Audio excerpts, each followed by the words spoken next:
are live. Welcome to the Coaching to Flourish podcast, everyone. I'm your host, Raj Anderson, Executive Life Coach and Coach Assessor.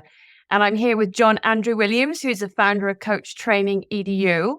And we were just talking about Halloween, and I love your beanie, John.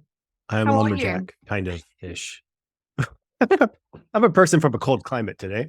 So, what's been happening in your world?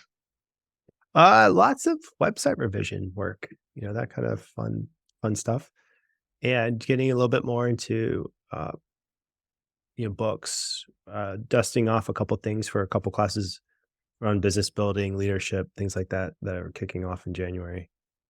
So it feels good. I really enjoy the process of getting into new ideas, getting into new books, and putting, thinking about these things from a life coaching perspective. So it's what's been happening lately. So what should we be looking out for from Coach Training EDU in the new year? A revised leadership program, a revised business building program. I've also been working on the belonging and equity course. New course offerings. Our 1.0, our foundational programs are even 2.0 at this point is very, very solid. Our relationship course is very solid. We're now bringing all of our courses up to that level. These are now, let's say, second, third editions of these courses. So they're starting to come into form. We're getting feedback from people, what they like, what they don't like, what we did well, we could do better, and applying it. So it's moving. And yeah, that's what you can keep an eye out for. Lots of exciting things in the pipeline, then listeners, look out for all of that to come. And John and I were just chatting before we get into the podcast questions, we were chatting a bit about Halloween. And I used this question in a mentoring class this morning. And I'm curious, John, since it is Halloween, what fears would you like to release today? What fears? Yeah.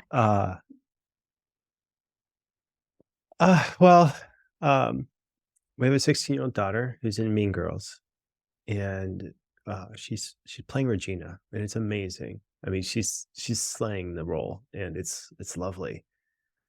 And I think from a larger level, just understanding the message of Mean Girls, the idea of people, this status race, this who's included, who's excluded. And then when you start to look at it and, you have another daughter who's in middle school, it can be rough. These years can be really challenging. And I think what I fear a lot is how our society systemically puts some people in different categories. And it's challenging to have to work against those. Yeah, that's came up today. Mm-hmm. And yeah, I mean, I would love to release that fear, but it's part of the work that I feel like we're doing. I know we're doing, and it's the work I feel like in some ways is the most important work that we do as an organization.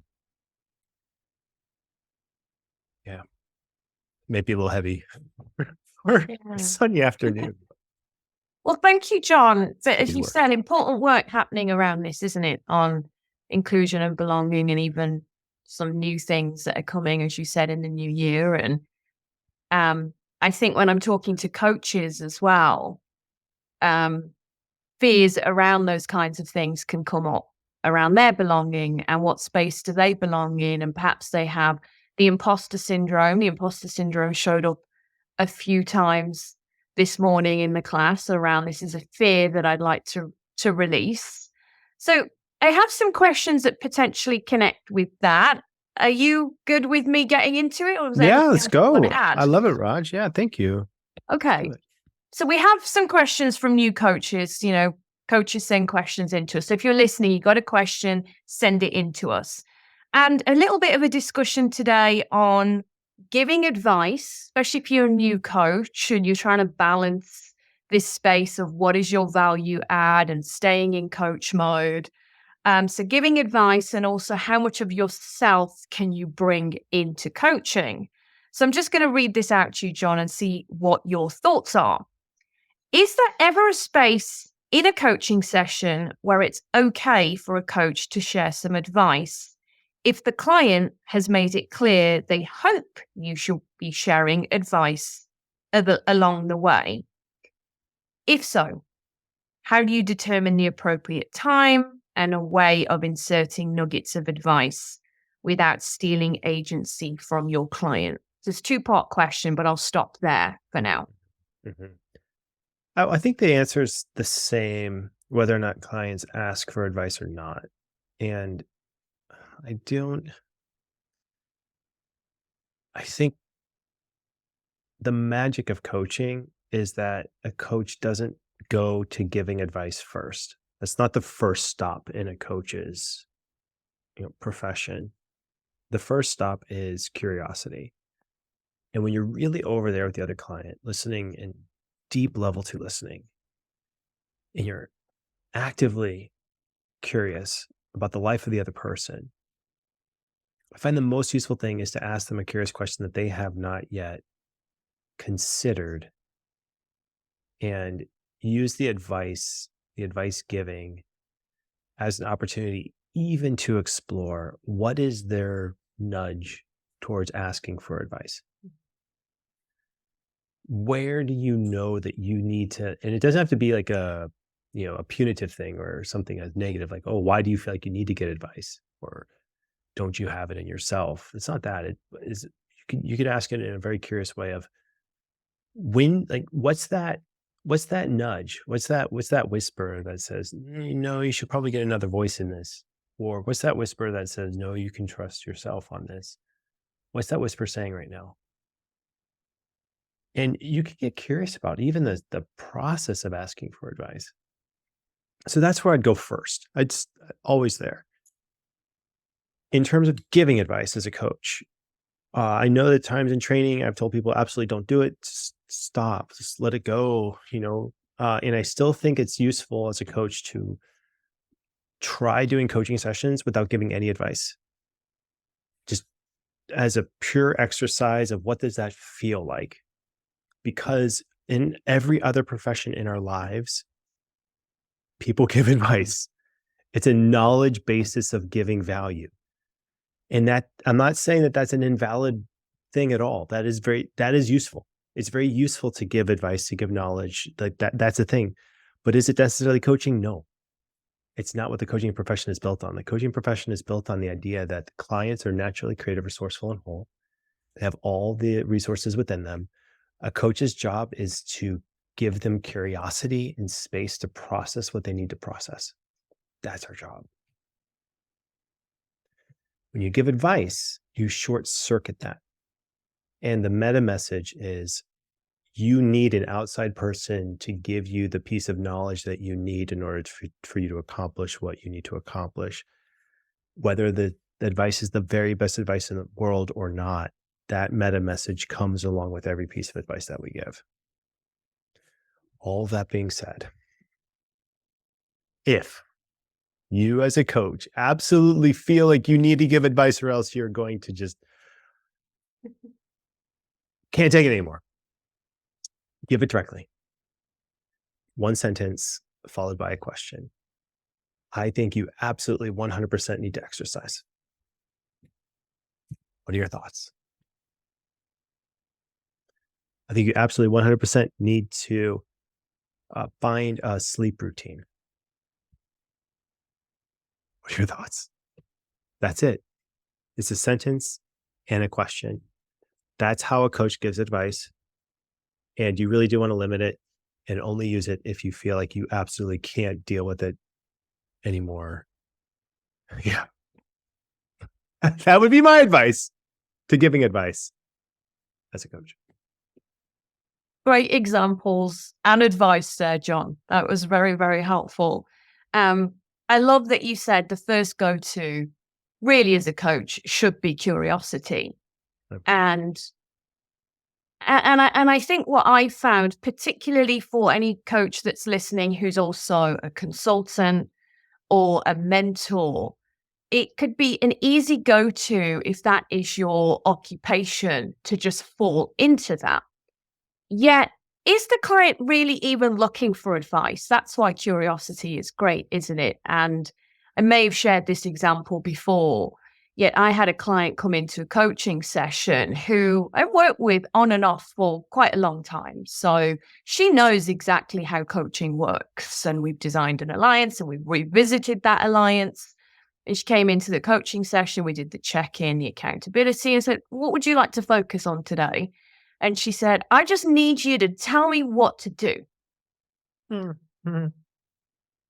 And it could have been quite easy to slip into that mental mode because I am a mentor and I am a consultant, and I have some clients where I play a dual role. Half the sessions this or half the sessions that, or I work with them in different capacities. Yet what I asked her instead was, what's different about today? And that shifted everything. Love that question. And the answer that came forward, she was tired. She's fed up of being the leader and advisor for everybody else, and she just needed somebody to have her back. She didn't really need advice at all. Wow. That's lovely. That's so lovely. And where could it have gone if I hadn't asked that? Or if I'd even been, sometimes we can want to give advice because we want to fix it. Or maybe we're in our own ego. Oh, somebody's asking me for advice. What do you think about that, John?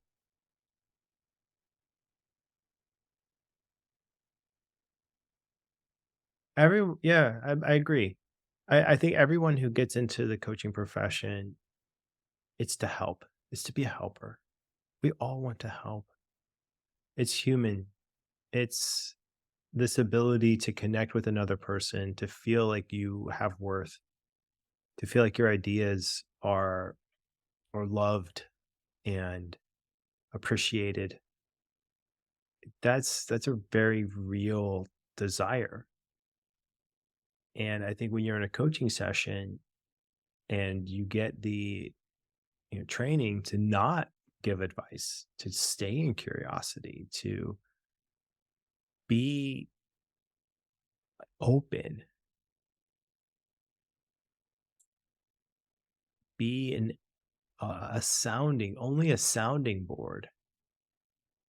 A lot of people, their minds are blown. It's the biggest myth of coaching. A lot of people get into coaching thinking that you're an expert in life and you have really good expert life advice. That's what a life coach is, because that's what people think a coach is. And the sports coach is someone who knows the sport, tells you what to do, you do it, and then it goes.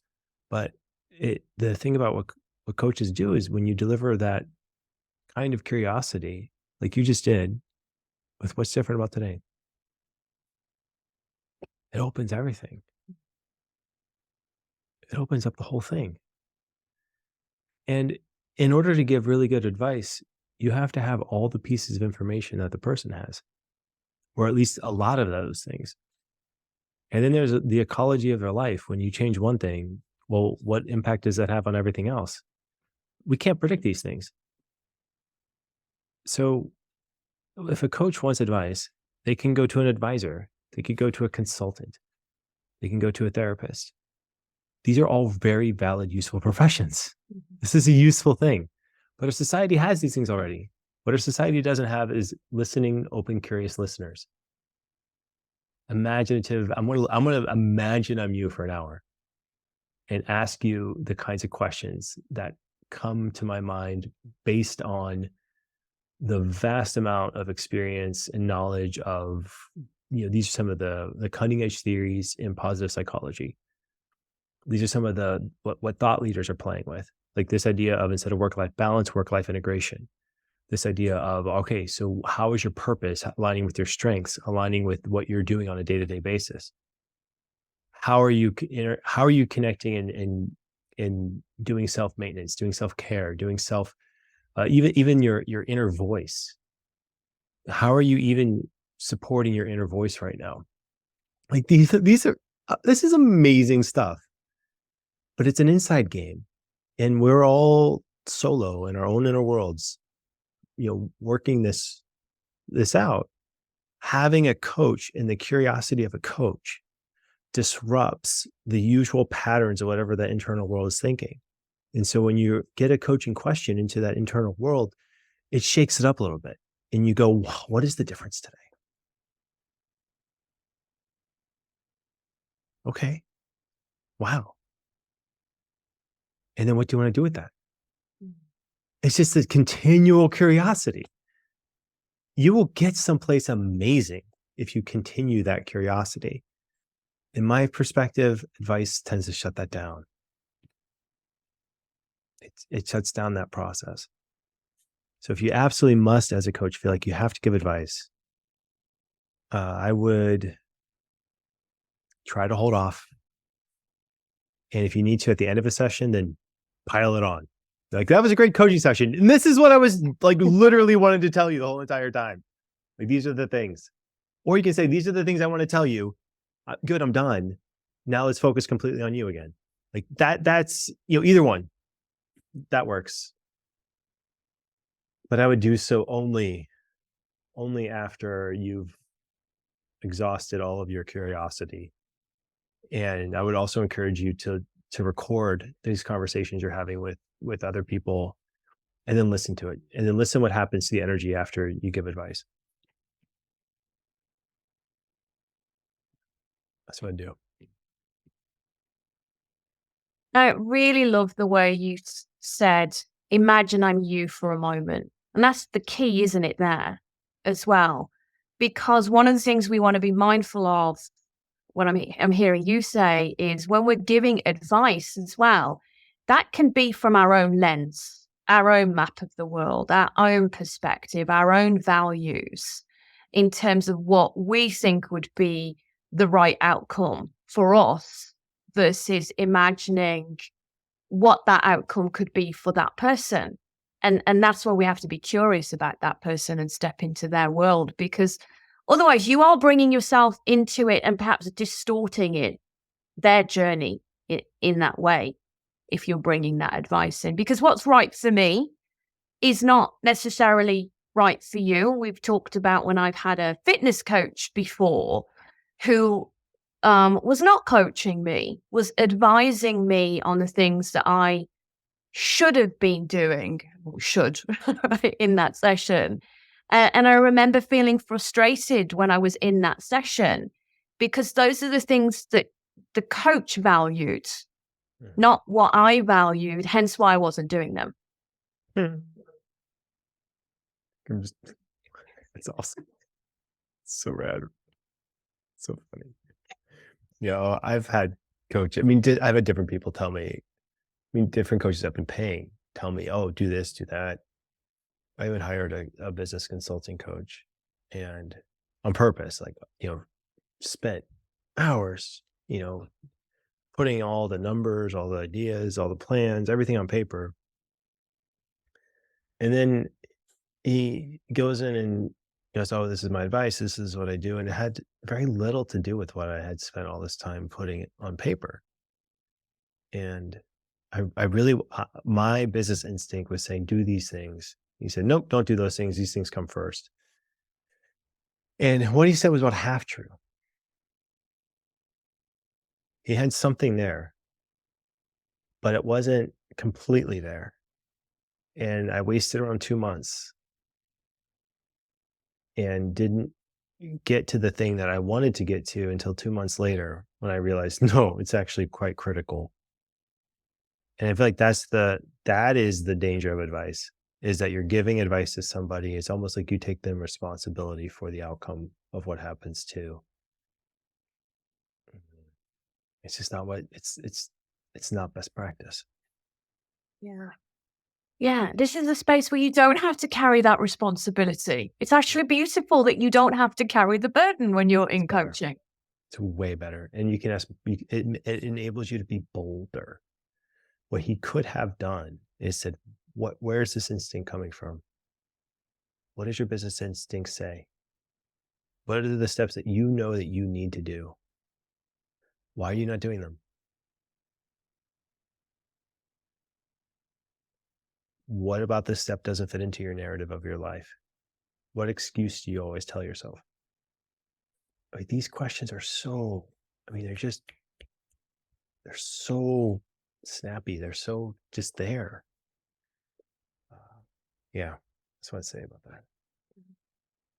So thank you for that, John. The second part then is we've kind of explored you want to stay away from advice, yet there are a couple of tips in there if you really can't. Now this is a new coach who said that they weren't able to fully clarify in the Design the Alliance. Although they said coaching is not about giving advice, they didn't feel that they fully clarified to this client that there would be no advice. So now they're concerned about, how do you backtrack? Now what when you're in it? And a client says, just tell me what to do?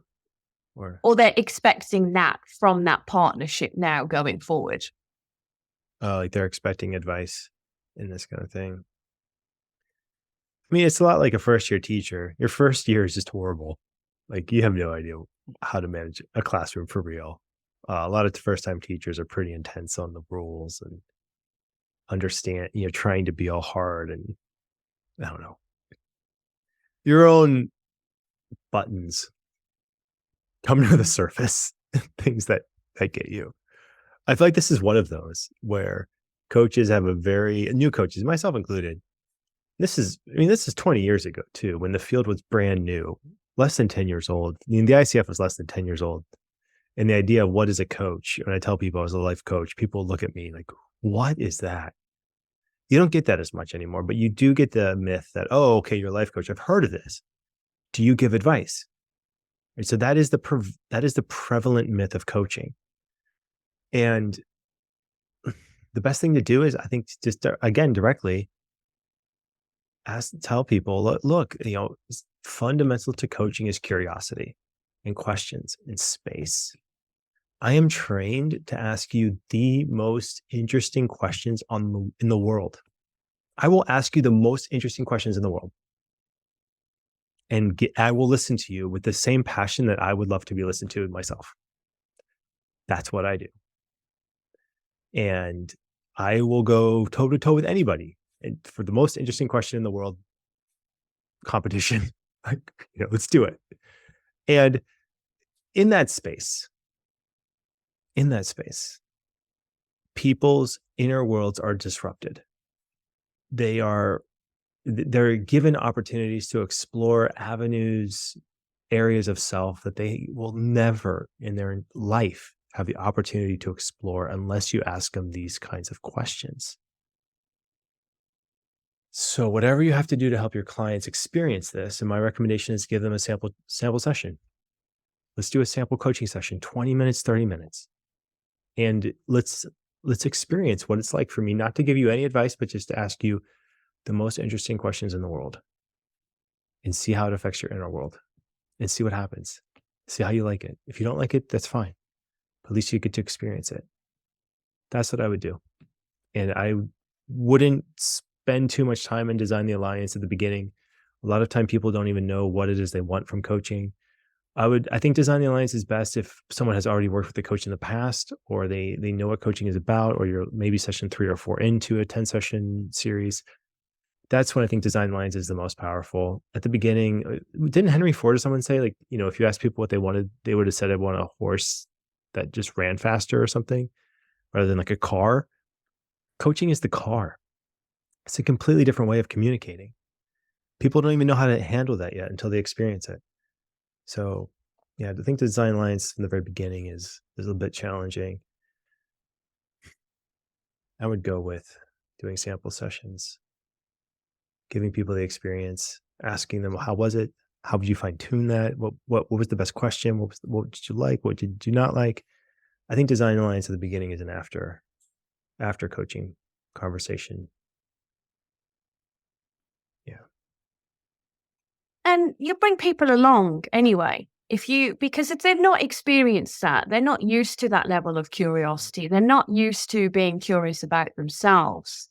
Actually, what I found with people who haven't experienced coaching at all, they start to really love it. and you bring them along, and their desire for wanting advice starts to wear off, actually. You'll notice it when you're working with somebody. It does, doesn't it? It starts to wear off. That's a great way to put it. That's a great way to put it. That's exactly it. It wears off. Yeah. Mm-hmm. So for us as coaches to continue to be patient with ourselves and have grace and be patient with the process, we've got the 3 trusts, haven't we? What else would you add, John, to close us off today? I can't believe how quickly it's gone today. I love that idea of wearing off. Like that to me is exactly what it feels like. It wears off. And I think the idea of even the temptation, I'm going to call it temptation, that's too much of a, no, just the urge to give advice also wears off.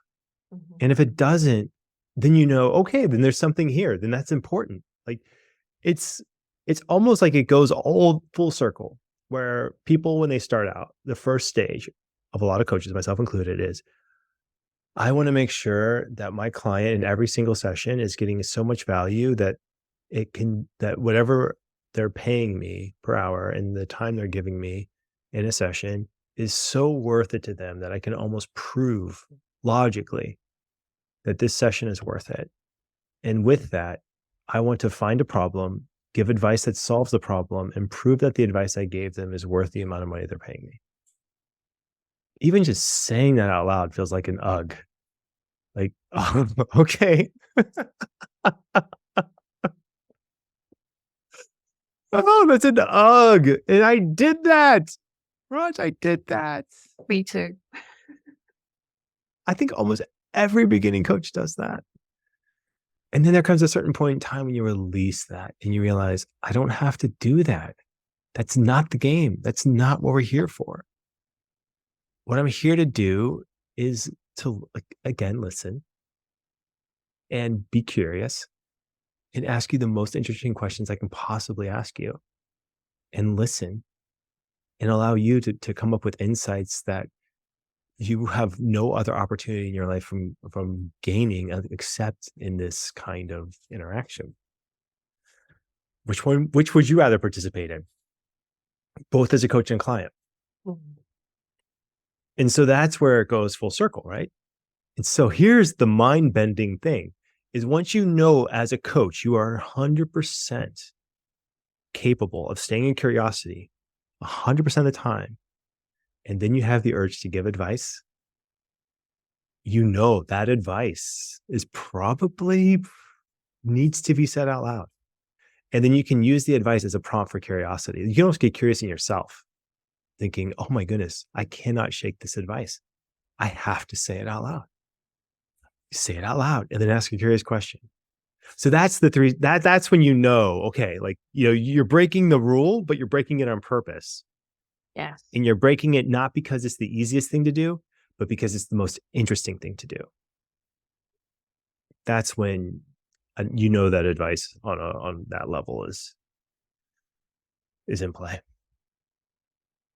That's very powerful, John. Thank you for leaving us with those powerful thoughts. Let's all continue to get curious about our clients, curious about ourselves. And I'm grateful for you, John. Thank you for sharing your perspective. Thank you to our listeners, and enjoy your Halloween, whatever you're doing or whoever you're dressing up as tonight. Thank you. Thank you, Raj. You're amazing. Appreciate the space you create and the questions you bring. Thank you. I really appreciate this community. Happy Halloween, everyone. We'll see you all soon. Thanks. Bye.